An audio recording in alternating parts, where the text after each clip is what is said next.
सर्वप्रथम बहुजन संघटक या फेसबुक पेजवर मला बोलण्याची संधी दिली खांडेकर सरांच्या मी आभारी आहे। आपण त्यांनी मला बोलण्याची संधी दिली त्याबद्दल। आजच्या 26 जानेवारी 2024 26 जानेवारी हा दिवस प्रजासत्ताक दिन म्हणून अखंड भारतात साजरा केला जातो। 26 जानेवारी साजरा करत असताना आपण 26 जानेवारी प्रजासत्ताक दिनाचे 75वे वर्ष साजरे करत असताना आपण सिंहावलोकन करत आहोत। 75व्या वर्षामध्ये आपण आपल्याला संविधानाने काय दिलं, संविधानापासून आपल्याला काय मिळालं आणि लोकशाही पुढील आव्हाने काय आहेत आणि या लोकशाही पुढील आव्हानाला आपण कसा सामना करू शकतो हे आपल्याला समजून घ्यायचं आहे। तत्पूर्वी जगाला शांतीचा मैत्रीचा संदेश देणारे तथागत गौतम बुद्ध, शिक्षणाची गंगा तुमच्या आमच्या दारापर्यंत पोहोचवणारे महात्मा ज्योतिबा फुले, सावित्रीबाई फुले, आधुनिक भारताचे शिल्पकार भारतरत्न डॉक्टर बाबासाहेब आंबेडकर, ये आजादी झूठी है, देश की जनता भूकी है असे ठणकावून सांगणारे लोकशाहीर अण्णाभाऊ साठे, मुक्ता साळवे आणि थोर क्रांतिवीर क्रांतिकारी यांना विनम्र अभिवादन करतो। प्रजासत्ताक दिन साजरा करत असताना 15 ऑगस्ट 1947 ला देशाला स्वातंत्र्य मिळालं। देशाचा कारभार हा अजूनही ब्रिटिशांकडेच होता, ब्रिटिशच कारभार चालवत होते। याआधी हिंदुस्तान रिपब्लिकन असोसिएशन ब्रिटिशाच्या नियमानुसार चालत होतं। हिंदुस्तान रिपब्लिकन असोसिएशनचे भगतसिंग यांनी 1927 ला काँग्रेसच्या अधिवेशनात एक वक्तव्य केलं, देशाला जर संपूर्ण स्वातंत्र्य स्वराज्य पाहिजे असेल देशाला, तर देशाचे एक स्वतंत्र संविधान असायला हवं। भगतसिंग यांचे हे विचार काँग्रेसचे युवा नेताजी सुभाषचंद्र बोस यांच्यासह पंडित जवाहरलाल नेहरू यांनाही पटले। म्हणूनच काँग्रेसने ब्रिटिश सरकारसमोर स्वराज्याची मागणी केली आणि देशाचे संविधान लागू करण्याविषयी सूचना केली। पण 1928 मध्ये ब्रिटिश सरकारने हे अमान्य केलं व त्याचे कारण असे दिले, हिंदुस्थान हे सध्या स्वातंत्र्य मिळवण्यायोग्य नाहीये। 1929 रोजी पंडित जवाहरलाल नेहरू यांनी काँग्रेसच्या अधिवेशनामध्ये त्यांचे अध्यक्ष बनवून त्यांना घोषित करण्यात आलं। तेव्हा त्यांनी परत स्वराज्याची मागणी केली आणि 1930 ला जानेवारीच्या पहिल्या आठवड्यात जानेवारीच्या एका रविवारी लाहोरच्या रावी नदीच्या तटावर तिरंगा फडकवण्याचा निर्णय घेण्यात आला आणि योगायोगाने तोही दिवस 26 जानेवारी होता। हा दिवस संपूर्ण भारतात स्वातंत्र्य दिनासारखा साजरा करण्यात येत आहे।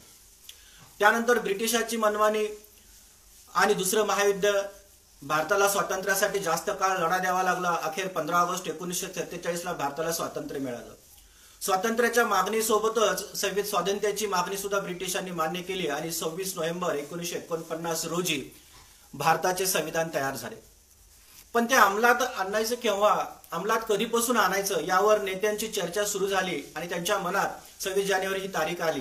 कारण पंडित जवाहरलाल नेहरू यांनी 26 जानेवारी 1930 रोजी लाहोरच्या अधिवेशनामध्ये रावी नदीच्या तटावर तिरंगा फडकवला आणि तेव्हापासून स्वराज्याची घोषणा सुद्धा झाली होती।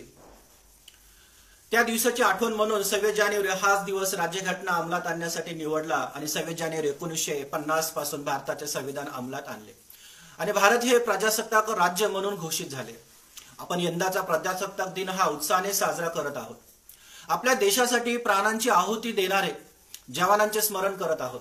सध्या सीमेवर लढत असलेले सैनिकांच्या दीर्घायुष्याची प्रार्थना करूया आणि हा राष्ट्रीय उत्सव साजरा करताना या दिवसाचं महत्त्वही जाणून घेणं तितकंच महत्त्वाचं आहे। प्रजासत्ताक दिन हा सर्वांसाठी एक सोन्याचा दिवस म्हणून आपण ओळखला जातो। भारत हा सोने की चिडिया म्हणून पूर्ण जगभरात प्रसिद्ध आहे। भारतीय संविधानाचा स्वर्णाक्षराचा दिन म्हणून या संविधानाला पाहिलं जातं। अनेक हुतात्म्यांचं जीवाचं रान करून भारताला स्वातंत्र्य मिळवून दिलं। पण ते अबाधित ठेवण्याचं काम डॉक्टर भारतरत्न डॉक्टर बाबासाहेब आंबेडकर आणि यांनी निर्माण केलेल्या भारतीय संविधानाने केलं. देशातील सर्वसामान्य उज्ज्वल भविष्याकडे बघणारी दूरदृष्टी डॉक्टर बाबासाहेब आंबेडकर यांच्या जवळ होती. म्हणूनच स्वतंत्र भारताची राज्यघटना लिहिताना भारताचा प्रदीर्घ इतिहास, चाली रीती, धर्म, पंथ, सर्वसामान्य भावना व लहान थोरांसह सर्व घटकांचा विचार करून घटनेला जे रूप दिलं ते डॉक्टर बाबासाहेब आंबेडकर यांनी दिलं. त्यामुळेच आजही भारत एका सूत्रात बांधलेला आहे. जगात ठिकठिकाणी स्थित्यांतर झाले, मोठी मोठी साम्राज्य कोलमडीत गेली, त्यांची अनेक शकले उडाली, शकले झाली, पण भारत देशाची संविधानाची चौकट ही भविष्याचा वेध घेऊन सामाजिक बांधिलकी निर्माण करणारी आणि बुद्धिमत्तेच्या पायावर सुरक्षित आहे. आता तर जगातील अनेक देशांसाठी आपल्या भारत देशाची राज्यघटना एक दीपस्तंभ म्हणून कार्य करत आहे. दीपस्तंभ म्हणून अखंड जगामध्ये भारत संविधानाला बघितलं जातं. डॉक्टर बाबासाहेब आंबेडकरांनी यांनी निर्माण केलेलं संविधान लाखो करोडो सामान्य भारतीयांची, भारतीय मनाची स्पंदनं आहेत. नवे नवे तर ते श्वास आहे. आपल्या देशात निर्भयपणे जगण्याचा विश्वास आहे. डॉक्टर बाबासाहेब आंबेडकर यांनी घटना दिली, भारताला जी घटना दिली ती बहुमोल देणगी समजून ती नेहमी अबाधित राहील आणि ही आजच्या आपल्या पिढीची आणि उद्याच्या पिढीनी ही जबाबदारी मनात स्मरून ठेवून आज आपण हा 75वा प्रजासत्ताक दिन आपल्या सर्वांच्या देशवासियांनी आदरपूर्वक, उत्साहपूर्वक साजरा केला पाहिजे. भारत स्वातंत्र्य झाल्यानंतर जगातले अनेक देशांचं विघटन झालं. अनेक देश होत्याचे नव्हते झाले, अनेक देशांचे तुकडे झाले, अनेक देश हुकुमशाहीचे अराजकतेच्या वातावरणात गुम झाले, गुडूप झाले. अनेक देश आतंकवादाच्या पायावर स्वतःची सार्वभौमता गहाण ठेवून आपल्या जनतेच्या जीवावर उठून ते आपल्या समोर दिसत आहेत.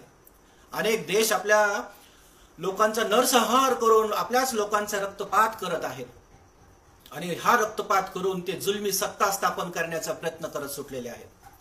काय होणार भविष्याचं भाकीत कुणी सांगू शकणार नाही.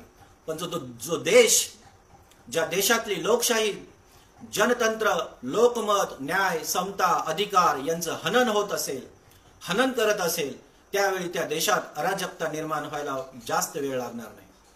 प्रजासत्ताक भारत देशातील भेदक वास्तव्य आपल्याला पाहायचे आहे.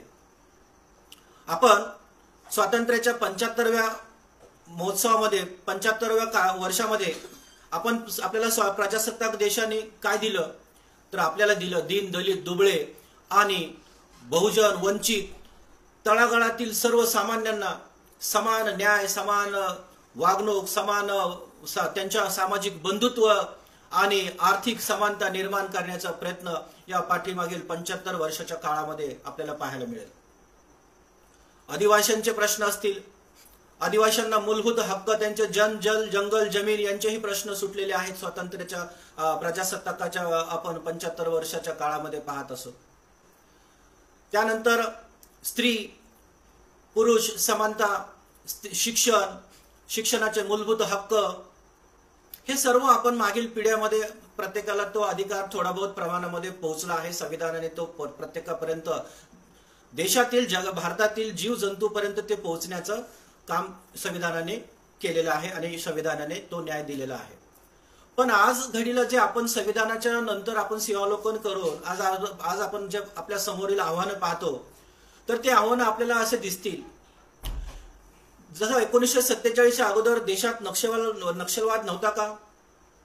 तो स्वातंत्र्य भारतातच निर्माण झाला का? त्याचे संशोधन करायला हवे.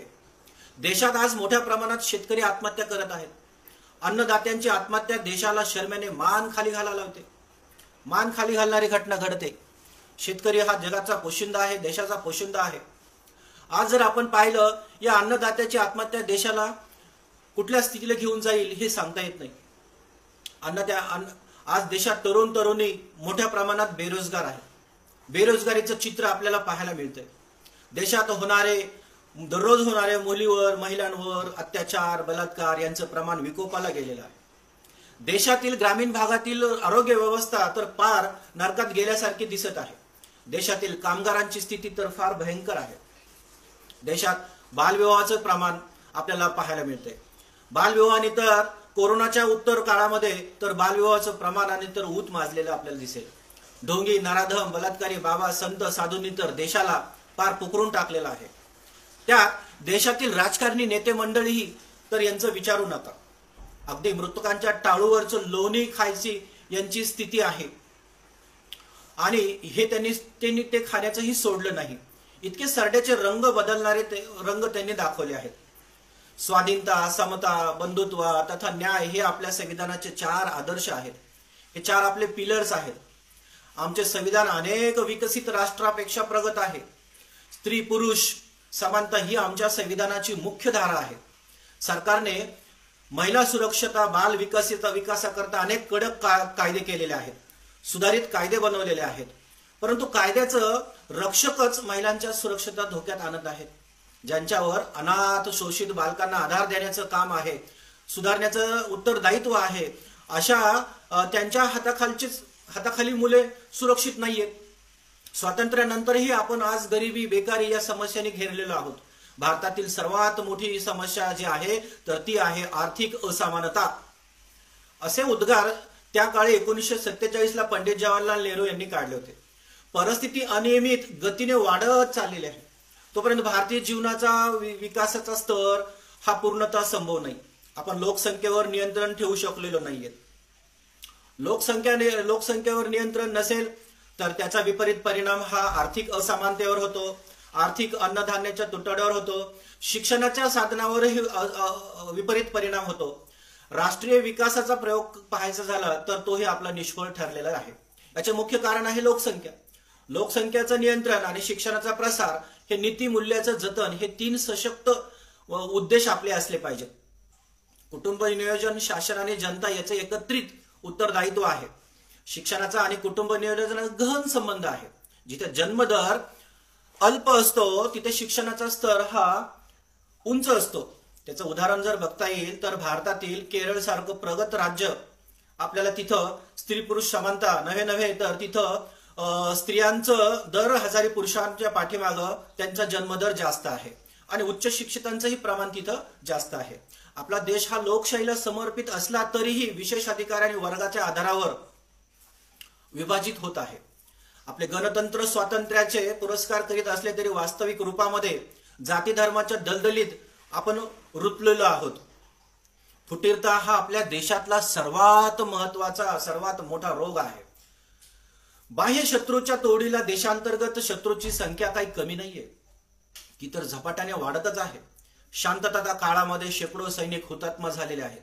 शांततेच्या काळामध्ये शेकडो सैनिक हुतात्मा होणे हे एक आपल्यासाठी मोठा कलंक आहे.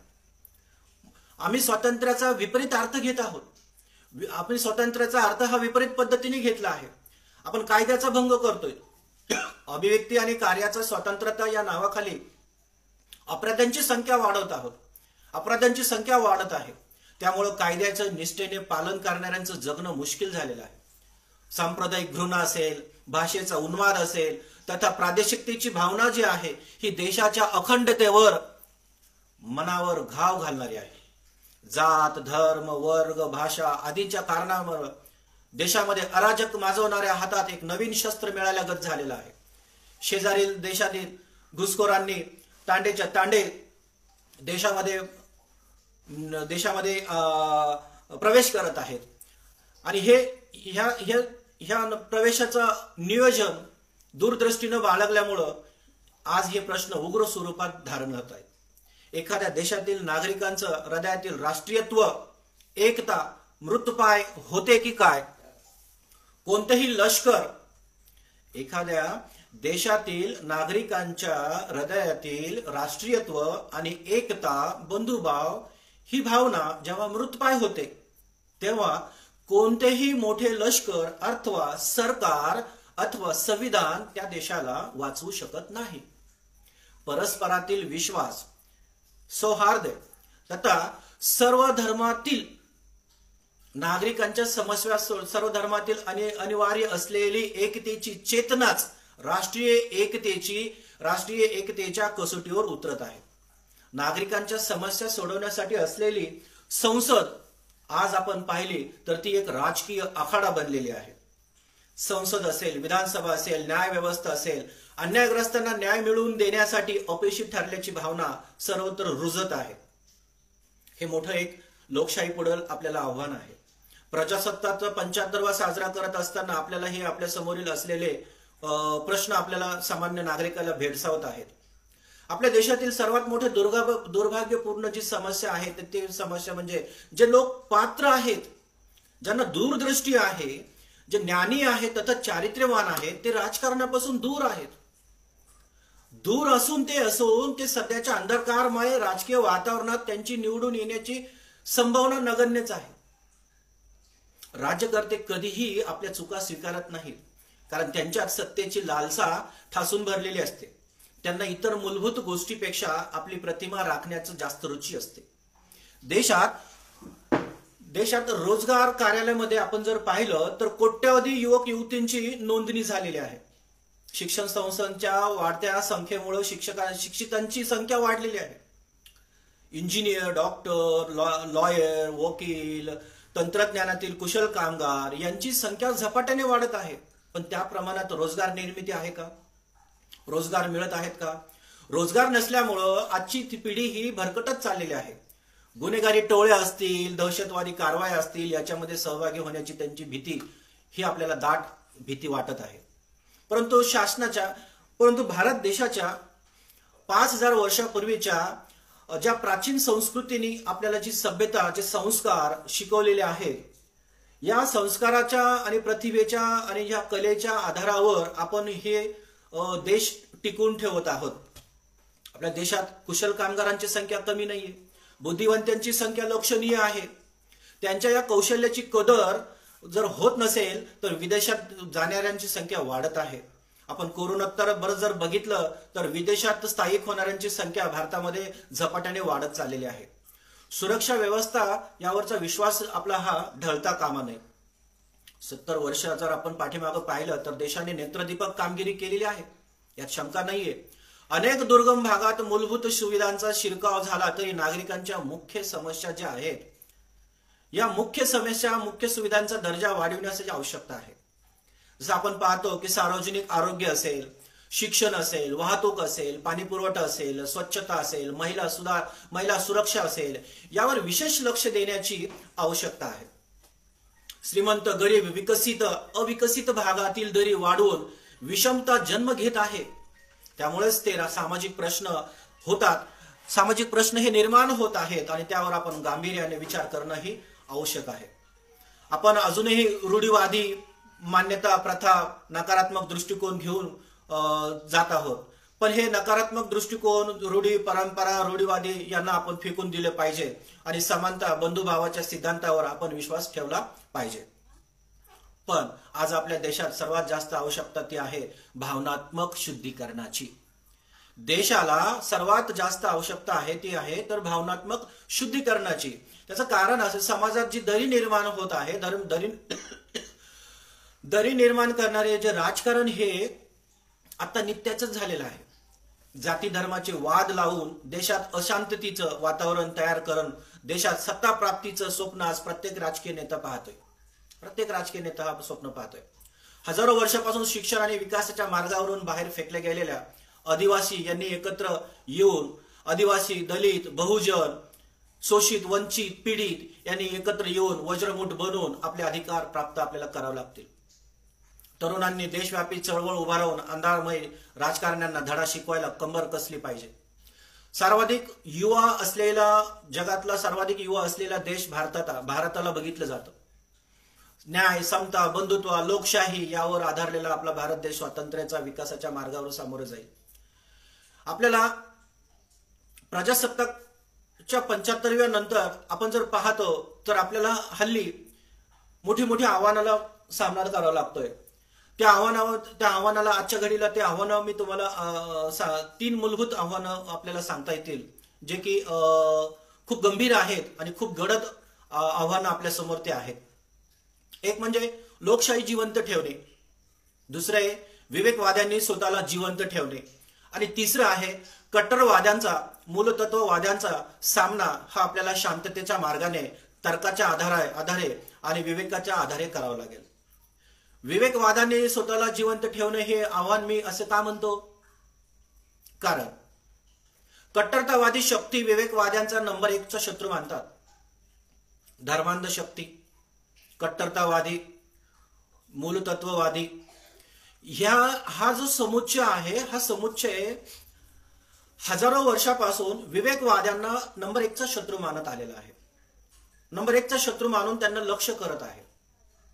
दाभोळकर पहा, पानसरे पहा, कलबुर्गी, गौरी लंकेश हे सर्वजण हे धर्मनिरपेक्षवादी होते. त्याचबरोबर ते विवेकवादी होते. त्या विवेकवाद्यांचं आज घडीला जीवन धोक्यात आलेलं आहे. भारतीय राजकीय सामाजिक संदर्भात धर्मनिरपेक्षतेचा अर्थ असा आहे की खाजगी जीवनामध्ये धर्म असेल, वैयक्तिक खाजगी जीवनामध्ये धर्म असेल, पण सार्वजनिक जीवनात धर्म नसेल. सार्वजनिक जीवनामध्ये आपण ज्यावेळेस जगत असतो, ज्यावेळेस आपण वावरत असतो, ज्यावेळेस आपण दैनंदिन जीवन जगत असतो, त्यावेळेस आपल्याला त्या दैनंदिन जीवनामध्ये आपल्याला धर्माची आवश्यकता नाहीये. अर्थात हे तत्व कोलमडून पडलेलं आहे.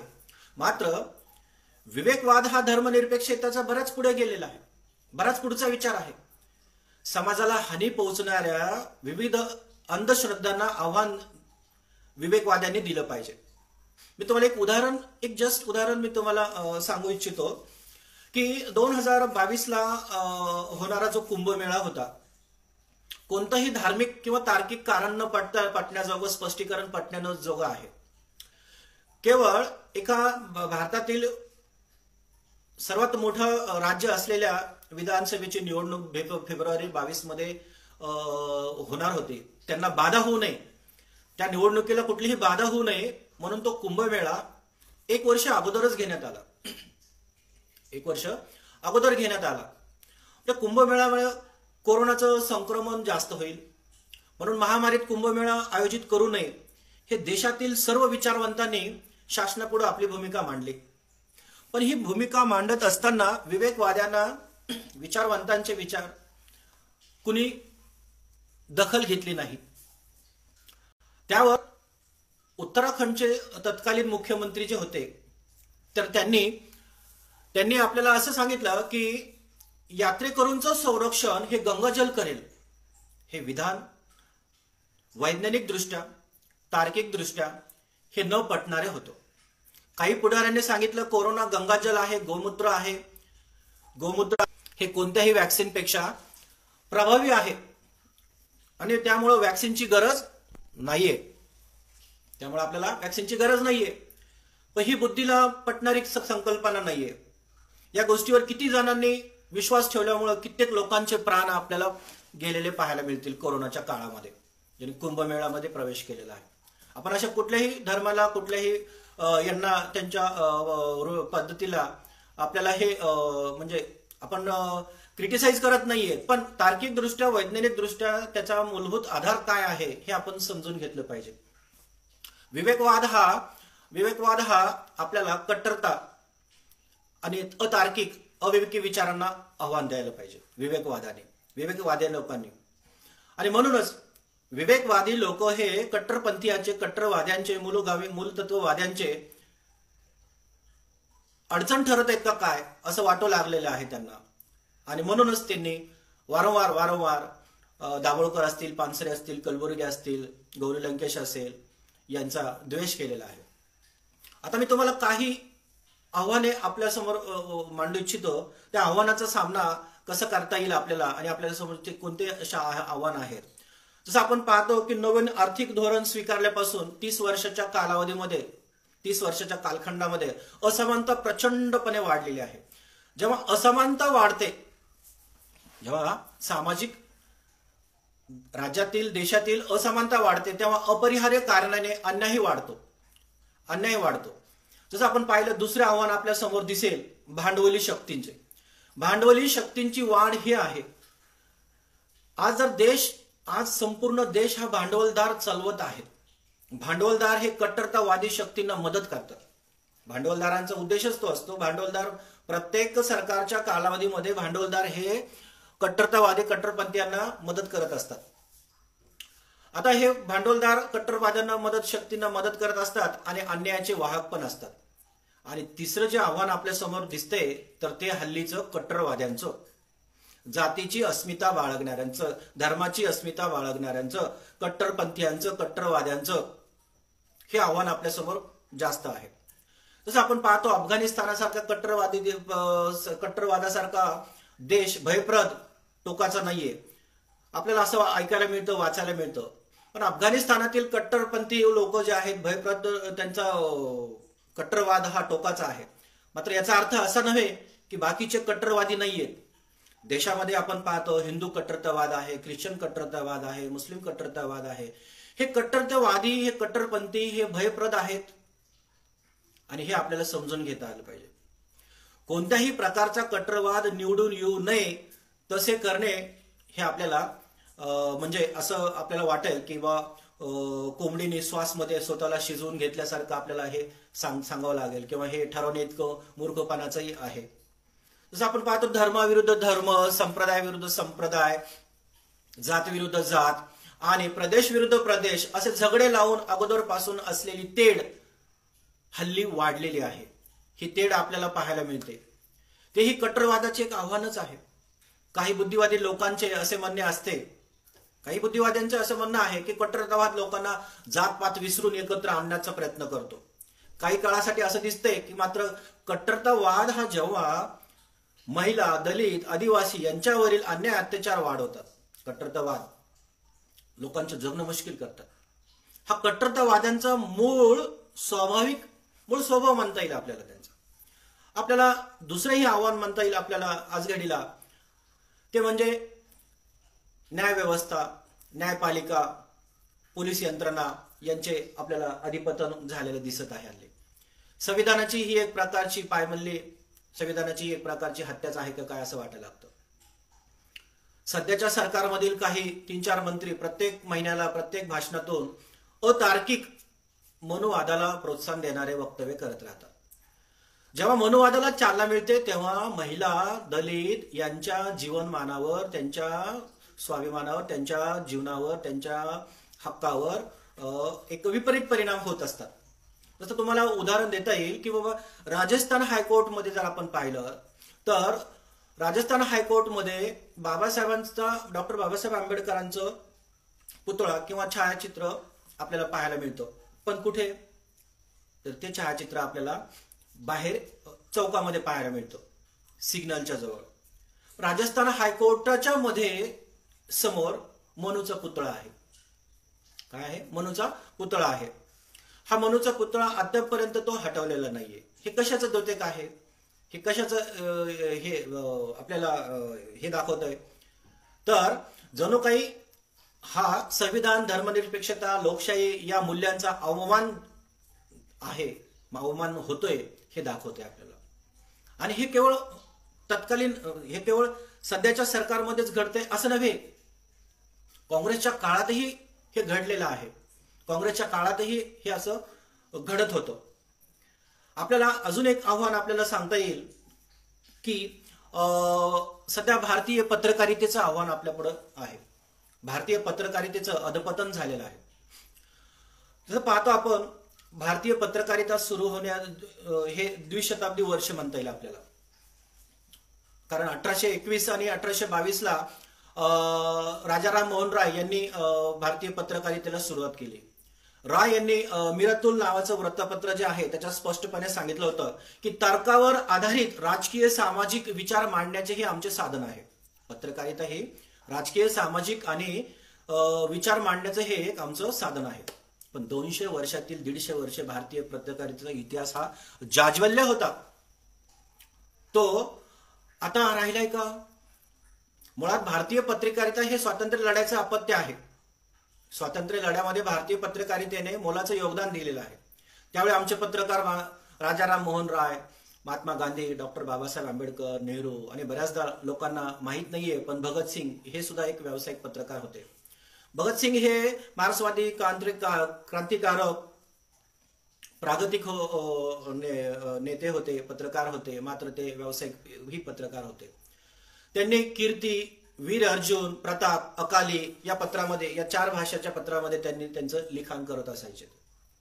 असा इतिहास भारतीय पत्रकारितेच्या मागील 30 वर्षाच्या भांडवलदार शक्तींनी पत्रकारितेला बाहुलं बनवून टाकलेलं आहे. पत्रकारिता ही सरकारची भाट बनलेली आहे. तिचा इतिहास काळवंडलेला आहे. संविधान हटवणारे आहेत. 2017ला आपण जर पाहिलं, 2017चं आपण एका मंत्र्याचं स्टेटमेंट जर पाहिलं, ख्रिसमस डेच्या दिवशी एका मंत्र्याने स्टेटमेंट केलं होतं की आम्ही सत्तेत यासाठीच आलेलो आहोत, आम्हाला संविधान बदलायचं आहे, आम्हाला संविधान बदलायचं आहे आणि आम्हाला मनुस्मृती आम्हाला आणायची आहे आणि मनुस्मृती हेच आमचं पहिलं संविधान आहे. आणि परदेशी शक्तींना विकले गेलेले बुद्धिजीवी हे मान्य करत नाहीत आणि त्यांना असं वाटायला लागतंय की बा आम्ही आम्ही त्यांच्या हिंदुत्वाचा विरोध करू देणार नाहीत, आम्ही संविधान आम्हाला आमचे हे करू देणार, आमचं हिंदुत्व सामान्यावर लादणार नाही. आपल्या समोर असे असंख्य प्रमाणामध्ये आपल्याला तत्कालीन सरकारमध्ये आपल्याला आव्हानं आपल्या समोर पाहायला मिळते. महत्वाचं आव्हान आपल्या समोर आपल्याला पाहायला मिळतं 1991 नंतर गॅट करार आला. 1991 नंतर 1991 पूर्वी भारतात आर्थिक धोरणाचा प्रत्येक दिवस आपल्याला पाहायला मिळतो. जसा प्रत्येक कायदा हा राज्याचा निर्देशक तत्वाचं उल्लंघन करत आहे. 1991 नंतरचे प्रत्येक आर्थिक धोरणांचे जे कायदे आहेत, आज जर आपण विचार केला तर आपल्याला असं दिसतं की 2014ला सुरू झालेल्या समस्या ह्या 1991 पूर्वीही आपल्याला पाहायला मिळत होत्या. 1991 पूर्वी काय कंडिशन होती आपल्या भारतामध्ये? भारतात एकही डॉलर अरबपती नव्हता. एकही डॉलर अरबपती आपल्या भारतामध्ये 1991 पूर्वी नव्हता. मात्र भांडवलशाहीचे मुखपत्र असलेले जे फोर्ब्स मॅगझिन आहे, फोर्ब्स मॅगझिन, या फोर्ब्स मॅगझिनच्या नुसार भारतात 2020 ते 21 या काळामध्ये $140 अरबपती आहेत. रुपयामध्ये जर याचं अवलोकन केलं तर आपल्याला आज दिसेल 40 ते 50 ट्रिलियनियर मिळतील भारतामध्ये. 40 ते 50 ट्रिलियनियर मिळतील. या 140 जणांच्या भारताच्या लोकसंख्येतील जर टक्का बघितला आपल्याला तर आपल्याला दिसेल 0.0014 इतका आहे. या 140 जणांची संपत्ती सकल राष्ट्रीय उत्पादनाचा त्यांचा जर टक्का बघितला तर 22.7% त्यांचा टक्केवारी आहे. ज्या देशाची लोकसंख्या 140 करोड लोकसंख्या आहे त्या देशात 140 जणांकडे राष्ट्रीय उत्पादनाच्या 1/4 संपत्ती आहे. सरकारी आकडेवारीनुसार जर आपण बघितलं तर सकल राष्ट्रीय उत्पन्न महामारीच्या वर्षामध्ये आपलं किती होतं तर 7.7% ते घटलेलं आहे. जेव्हा करोडो व्यक्ती बेरोजगार झाल्या, आरोग्याच्या प्रश्नांना सामोरे गेलो, तेव्हा 140 धनदौलती लोक जे होते भारतातील त्यांच्याकडे 90.4% जवळपास 100% त्यांची स्वतःची संपत्ती वाढलेली आहे. त्यांची संपत्ती 100% वाढलेली आहे. जोपर्यंत आपल्या समाजात इतकी असमानता अन्याय असेल तोपर्यंत आपण आपल्या समस्या सोडवू शकत नाही. लोकशाहीचा प्रत्येक दिवस हा खालावत जाईल. डॉक्टर बाबासाहेब आंबेडकरांनी सांगितलं की लिबर्टी, स्वतंत्रता, बंधुभाव, समानता, लोकशाही बोलताना याविषयी बोलताना या 4 तत्वांची पुरस्कार करताना परस्पर संबंध मांडले, ते एकमेकापासून वेगळे काढू शकत नाही आपण, हेही मांडलं त्यांनी. आपल्यासमोर संविधानाची बाजू मांडणे हे मोठं आव्हान आहे. आज घडीला आपल्या समोर संविधानाची बाजू सामान्यपर्यंत मांडणे हे मोठं आव्हान आहे. संविधानाची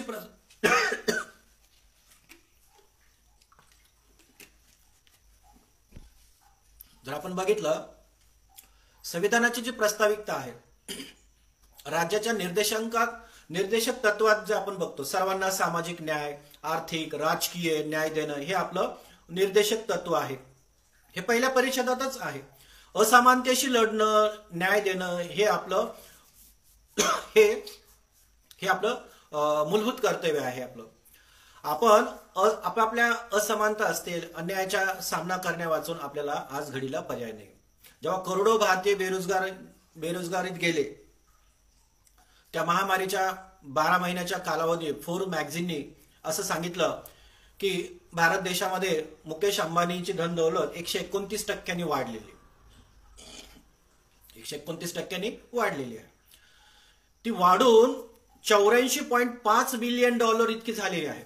आणि अदानीची संपत्ती 467% वाढलेली आहे. या भांडवलशाहीची ताकद, नियंत्रण इतकं झालेलं आहे की कोणे एकेकाळी अहमदाबादमध्ये सरदार वल्लभभाई पटेल यांच्या नावे एक क्रिकेट स्टेडियम मोठं बांधलेलं आहे. पण या भांडवलदारांनी या स्टेडियमचं सरदार वल्लभभाई पटेल यांचं नाव बदलून, त्या स्पोर्टिंग कॉम्प्लेक्सचं नाव बदलून त्यांनी जगातील सर्वात मोठं stadium Narendra Modi cricket stadium असं बनवलं. आणि त्याच्या सभोवताली जे 2 छोटे छोटे पेव्हिलियन आहेत, त्या पेव्हिलियनला अदानी आणि अंबानी यांचं नाव देण्यात आलं. काय योगदान असेल बरं या उद्योगपत्यांचं क्रिकेटमध्ये, हे तर आपल्यालाच ज्ञात आहे. आज जर बघतो आपण शेतकऱ्यांचे आंदोलन, आपण जर सिंहावलोकन करतो 75 वर्षाच्या आपण प्रजासत्ताकमध्ये पाहिलं तर आपला भारताचा पोशिंदा, भारताचे मूलभूत अर्थव्यवस्था शेती, हा शेतकरी 9 महिने आंदोलन करत होता दिल्लीमध्ये. या आंदोलनाविषयी माध्यमामध्ये रोज बातम्या देत नव्हते. जर्नलिझम ऑफ करेज नावाची एक संकल्पना असते. या जर्नलिझम ऑफ कव्हरेज म्हणणाऱ्या वृत्तपत्रांचं संपादकीय जर तुम्ही वाचल्या तर त्यांची जर बाजू तुम्ही बघितली तर तुम्हाला हे दिसून येईल की या बाजू मांडत असताना पत्रकारांनी हे काही संपादकीयमध्ये मांडलेलं आहे की पंजाब हा श्रीमंत शेतकऱ्यांचं राज्य आहे आणि ते भरकटलेले आहेत, ते अडाणी आहेत, ते गावंढळ आहेत, ते हिंसक आहेत, अशा पद्धतीचे जे शेतकरी आहेत. या पत्रकारांना शेतकऱ्यांपेक्षा शेतीतील जास्त काय कळतंय.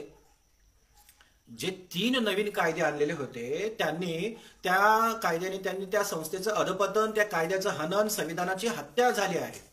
अंबानी अदानी या माध्यमांनी शेतकरी वर्गात जी लढाई सुरू झालेली होती, या शेतकरी वर्गातील शेतकऱ्याविरोधात त्यांची भांडवलदाराची एकी झाली होती. पण या आंदोलनात पंजाबातील शेतकरी एकदम ताकदीने उतरलेला होता.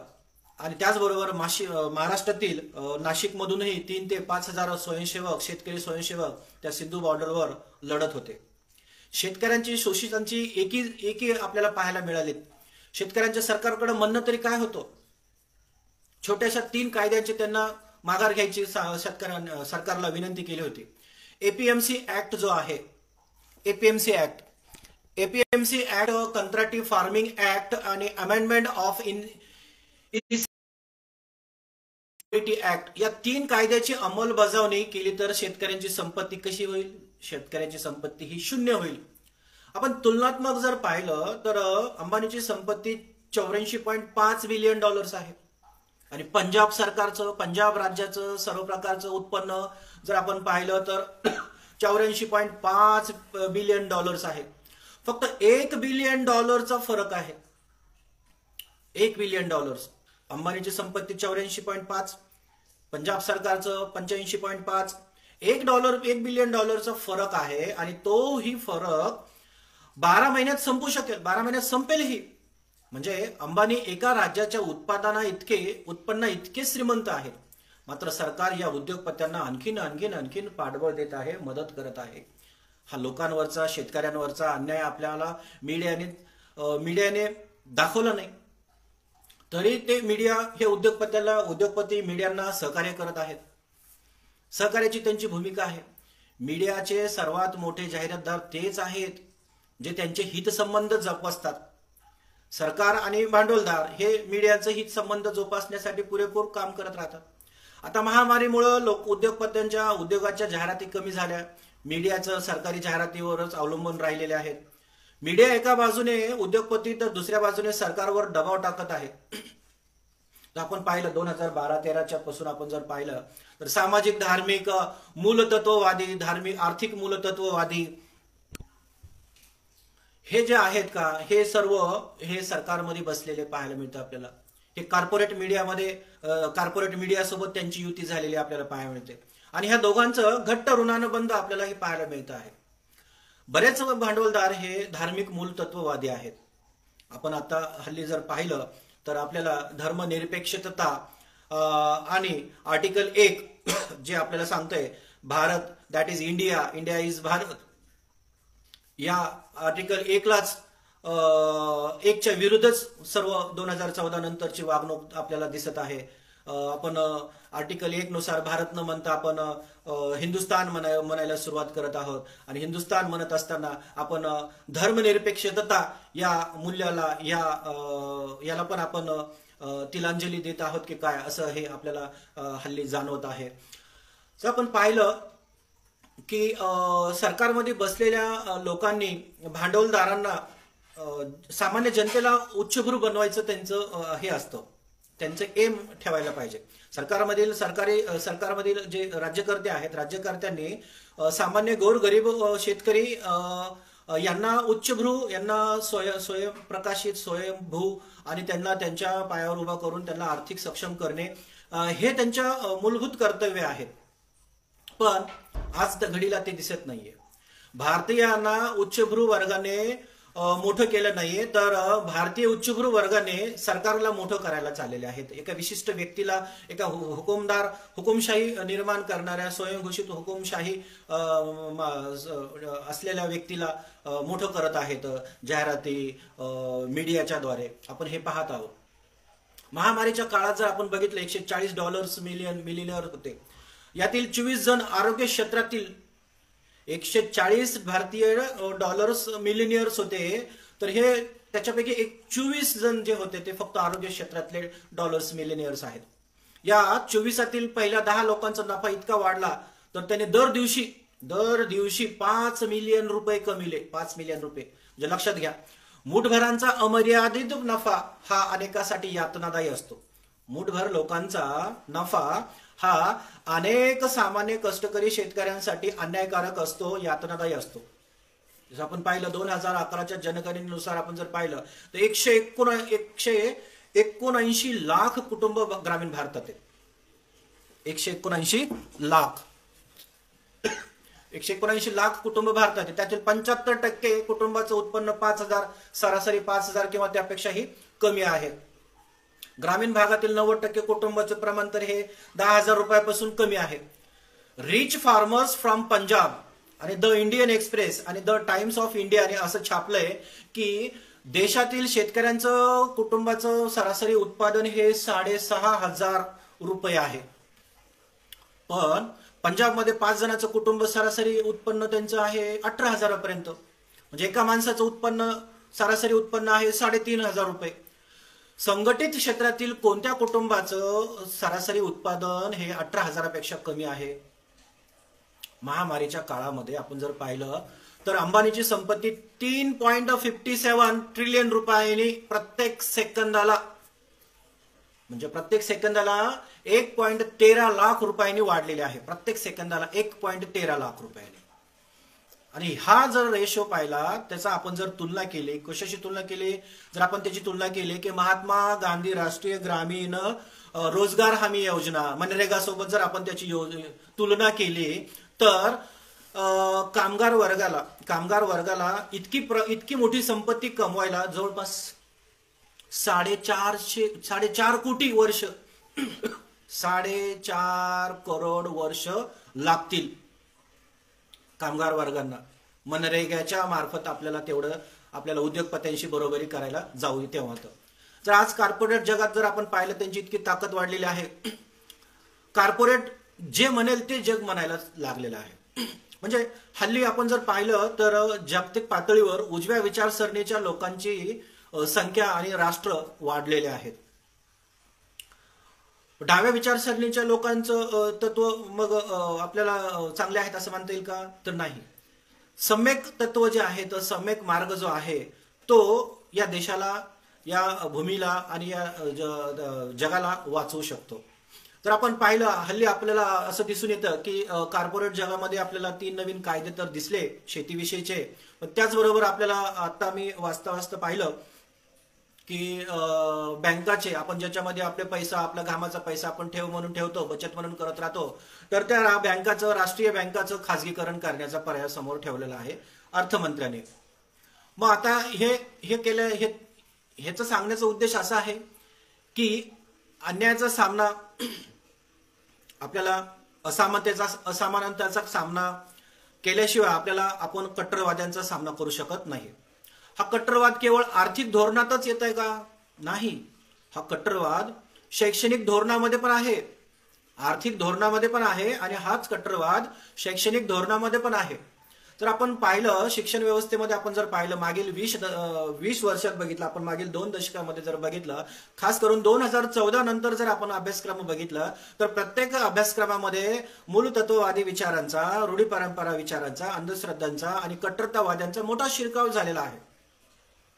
जसं पाहिलं आपण 1998 ते 2004 पर्यंत भाजप सत्तेत असताना देशातील विविध विद्यापीठामध्ये फलज्योतिषाचे 31 विभाग होते. 31 विभाग फलज्योती, ज्याला आपण ऍस्ट्रॉलॉजी म्हणतो. आताही तेच घडत आहे. अंधश्रद्धा कुठे कुठे दिसते हे पहा. पंतप्रधान म्हणतात की भारतात गणपतीची प्लास्टिक सर्जरी झाली होती. महाभारताच्या काळामध्ये जेनेटिक इंजिनिअरिंग होतं. त्रिपुराचे मुख्यमंत्री म्हणतात भारतात 9000 वर्षापूर्वी इंटरनेट होतं. हे इतिहासाचं विद्रुपीकरण चाललेलं आहे. या भयंकर काळामध्ये या मूर्खपणाची खिल्ली उडवली चाललेली आहे. मात्र शाळेत हे मुलं, लहान लहान मुलं हे मुद्दे हे शाळेमध्ये शिकत आहेत. आपण त्यांचं बौद्धिक नुकसान करत आहोत आणि ज्ञान आणि तर्कावरच संकट हे आपण कृषी संकटाहून मोठं समजायला पाहिजे. आपण जेव्हा बुद्धीवर आणि समाजाच्या युवांच्या बालकांच्या बुद्धीवर परिणाम करणारे घटक जे आहेत का, तर ते परिणाम करणारे घटक हे आपल्या समोर एक मोठं संकट आपल्याला म्हणता येईल.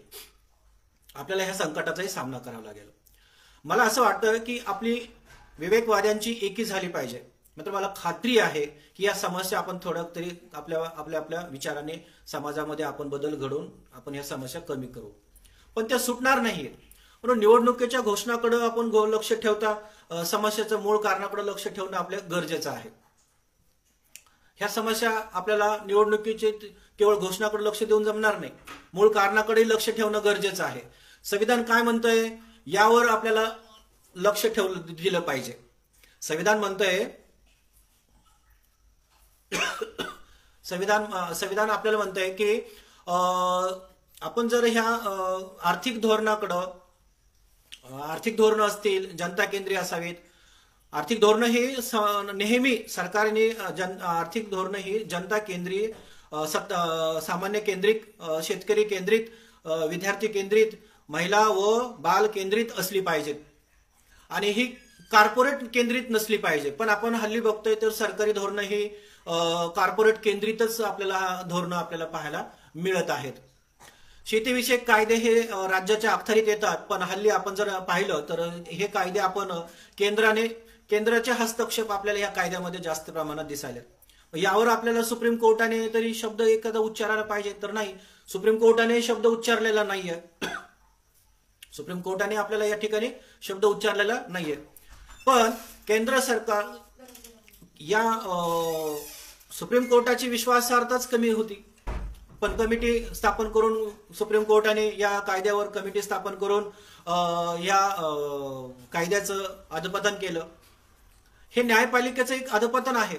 आज शेतकरी आंदोलन आपण पाहिलं, शेतकऱ्यांशी राज्यकर्ते शेतकऱ्यांशी बोलायला तयार नाहीत. जर आपण असमानता, अन्याय, कट्टरवाद्यांचा सामना केला नाही तर आपला संविधान, न्यायपालिका, संस्था, बुद्धिमत्तेचं पतन रोखलं जाणार नाही. तर आपल्या समोरील आव्हानाशी लढण्यास आपण अपयशी ठरू. आपण संविधानाचे रक्षण केले पाहिजे. राज्यनिर्देशक तत्वानुसार आपण जर पाहिलं तर रोजगाराचा अधिकार, स्वारस्य, आरोग्य सुधारण्याचा अधिकार, निवाऱ्याचा अधिकार, शिक्षणाचा अधिकार, या अधिकारांचा आपल्याला न्याय मिळण्याजोगा मूलभूत अधिकार करण्याचा आपण प्रयत्न केला पाहिजे. शिक्षणाचा अधिकार हा मूलभूत अधिकार आहेच, पण तो समाधानकारक नाही. काँग्रेस सरकारने हा मुद्दा मांडला होता. तो तेव्हाही चिकित्सा केली होती आणि आजही आपण ती चिकित्सा करतोय. आपल्याला केवळ सामाजिक, धार्मिक, अंधश्रद्धाचा सामना विवेकाने करायचा आहे असे नाही.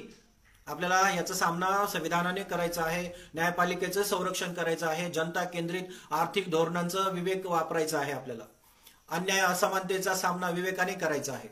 आजबाजूला चालणाऱ्या जहाल उग्र मूर्खपणाचा सामना त्यांच्यासोबत त्यांच्यासारखे चारित्र्य हनन व हत्या करून करणे नाही, हा आपल्यासमोर पर्याय नाहीये. जेव्हा आपण असं करू तेव्हा तर्क करण्याचा, विवेक करण्याची शक्ती आपण गमावून बसलेलो असू. शेवटी तुम्हाला एकच सांगायचंय की विवेकवाद्यांनी आपण स्वतःला जपलं पाहिजे. विवेकवाद्यांनी आपण स्वतःचं रक्षण केलं पाहिजे आणि जनसामान्यापर्यंत, तळागाळापर्यंत आपण विवेकवादी, तर्कवादी, विज्ञानवादी, सर्वांना समान बंधुत्व, समानता याचे विचार आपण तळागाळापर्यंत पेरले पाहिजेत. तर हे आपल्याला आपल्या समोरील आव्हानं आपल्याला पाहायला मिळतात. आज घडीला जर आपण प्रजासत्ताक दिनाचे 75 नंतर आपण सध्या स्थितीत देशाकडे पाहत असो, आपण उघड्या डोळ्याने एक सामान्य नागरिक म्हणून आपण जर पाहत असो, तर आपल्याला हे विविध आव्हाने आपल्याला पेलायचे आहेत. शिक्षणाचं आव्हान आहे, गरिबीचं आव्हान आहे, बेरोजगारीचं आव्हान आहे, अंधश्रद्धेचं आव्हान आहे, कट्टरवाद्यांचं आव्हान आहे, धर्मांधाचं आव्हान आहे. तर ह्या आव्हानाला आपल्याला समजदारपणाने आपल्याला फेस करावं लागेल, आपल्याला त्यांच्याशी आपल्याला लढावं लागेल. आणि जाता जाता मी एवढंच सांगेल तुम्हाला की आपण देशामध्ये शांतता ही आपण कुठल्याही हिंसेने नाही मिळू शकत किंवा हुकुमशाहीने शांतता मिळू शकत नाही. तर आपण फक्त सम्यक मार्गानेच आपण देशामध्ये शांतता निर्माण करू शकतो. आणि आपल्याला युद्ध नको, बुद्ध हवा म्हणायची आपल्याला वेळ लागेल, कारण ही भारताची बुद्धभूमी आहे.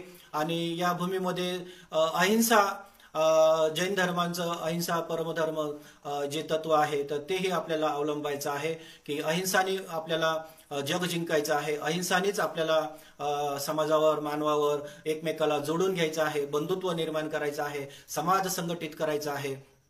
आणि हे आव्हान आपल्याला पेलायचं आहे. ही जबाबदारी माझी एकट्याची नाहीये, ही जबाबदारी या देशातील कष्टकरी, गोर गरीब, शेतकरी, उद्योगपती, भांडवलदार, राज्यकर्ते, विरोधी पक्षनेते, विरोधी कार्यकर्ते, सामान्य जन, सर्व जनतेवर, भारतीय नागरिकांवर ही जबाबदारी आहे.